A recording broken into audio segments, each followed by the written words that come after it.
The second part is a nano-optical light source and a nano-heater. Okay?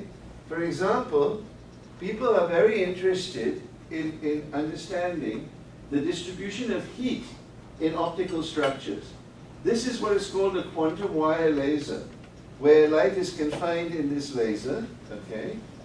And you can look at the optical distribution of the mode. The difference between this and this is 0.8 nanometers, not 0.8 nanometers spatial, 0.8 nanometers in wavelength, okay? So the mode structure has changed of this laser. But what people really want to know is how does this distribution of light, how is it connected to heat?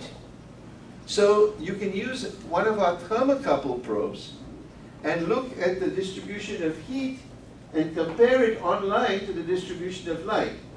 And what does that mean? It means that you see there's very little difference between, there's very little correlation between this and this. You see here a bowing towards the P contact, and that is the reason for the heating, okay? And not the distribution of light in this system.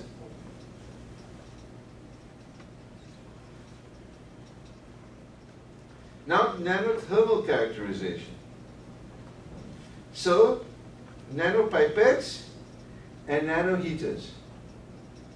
So, what was done over here was a nanopipette was used to place carbon nanotubes across a junction of two nickel pads. So this is a nickel pad, this is a nickel pad, this is the junction.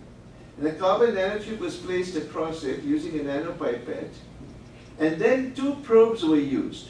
One for doing heating, and one for using it as a thermocouple.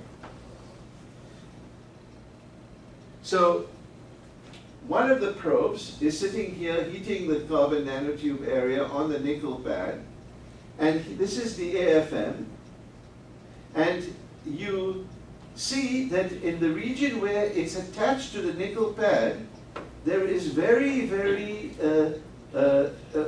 hard for it to compete with the heat conductivity of the nickel pad.